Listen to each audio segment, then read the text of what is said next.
Hey there, everyone. Welcome back to the SoundstageEDU podcast. This is Mike here, your host. And today, we're taking a break from the heavy topics. Budgets, bylaws, fundraising stress. And we're going to go in a different direction and talk about the joy of being a booster. Because let's be honest, sometimes booster work can really feel like a grind. But at its heart, it's fun, it's fulfilling, and it's life-changing. And not just for the kids, but for us too. So let's start with this. If you're a parent of a student in the arts, you are a booster. If you're the neighbor who shows up at concerts just to cheer, guess what? You're a booster. And if you're the grandma who bakes cookies for the cast party, or the dad who accidentally signed up to help backstage and ended up running the fog machines, yep, you're a booster. And we thank you for that, and we need you.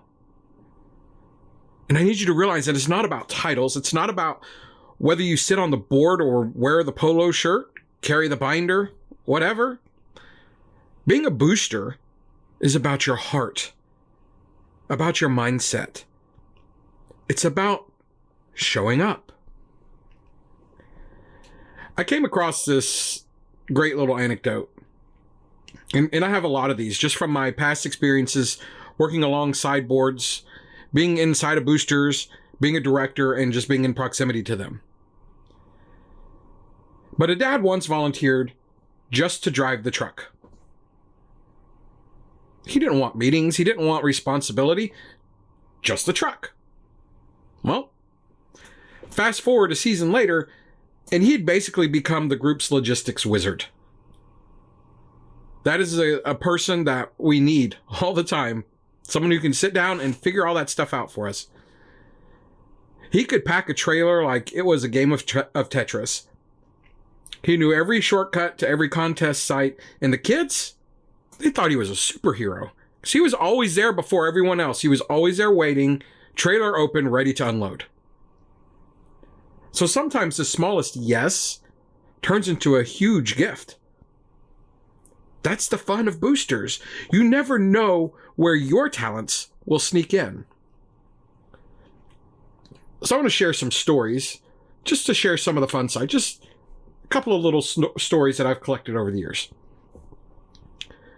At one football game, the concession stand was just absolutely slammed. Lines all the way from the concession stand all the way to the bleachers. You couldn't even pass through to go to the bathroom. It was one of those games. And of course, like McDonald's, the machines were breaking. Maybe I wasn't even supposed to say McDonald's, but I said it anyway. You know what I'm talking about.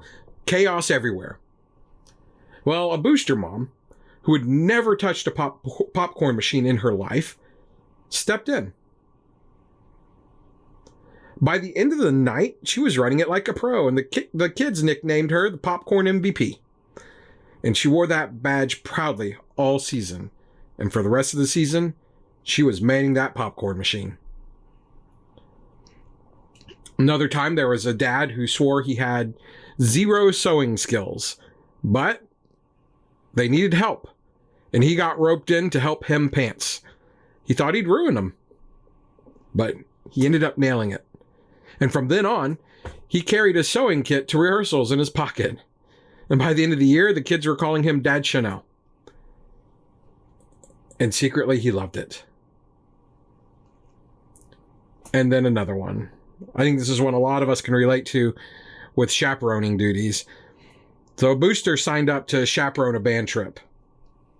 Thinking it would be boring, little did she know, she ended up on a bus full of trumpet players. I said trumpet players, so we know what that's going to be like. But they all sang Disney songs for 4 straight hours on the way to Six Flags from Oklahoma City. She came home hoarse from laughing and singing with them. And then months later, one of those trumpet players told her, "Hey, that was the first time I felt like an adult really wanted to hang out with us." I'm just going to pause right there for a moment. Because that story, it's not just cute, it's powerful.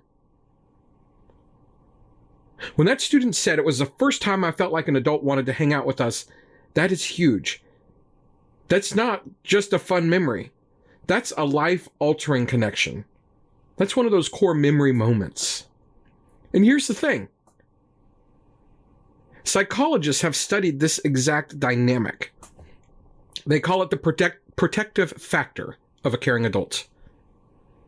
In plain language, that means this. One consistent, supportive adult outside of a student's immediate family can change the trajectory of their life.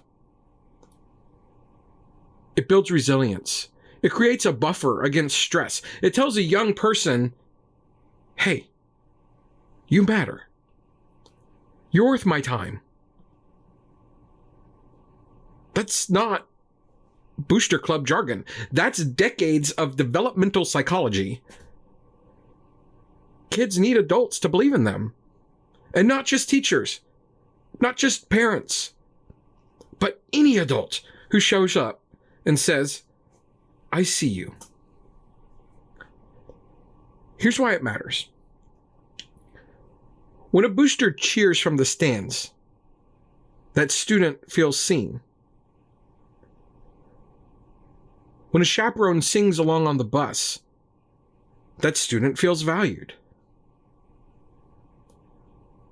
When you take time to listen, even for a moment, that student then feels like they belong. And for some kids, that may be the only time that they feel that way. You never know which kid in the room doesn't have that cheerleader at home. You never know which student is waiting for someone, anyone, to notice them. This is why boosters matter. Not because we sell concessions or fundraise, though those things are important. Boosters matter because our presence tells kids, you're not alone. You're worth community. And you are worth love.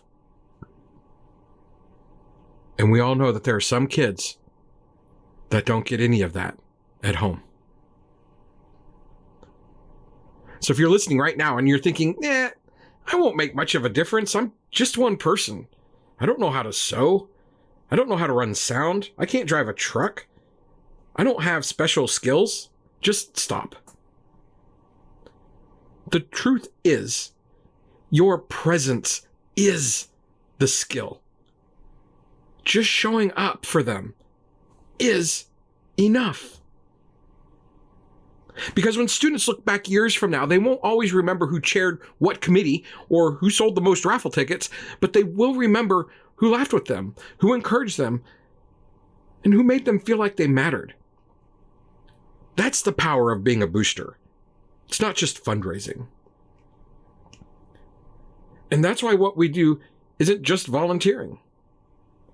It's impact.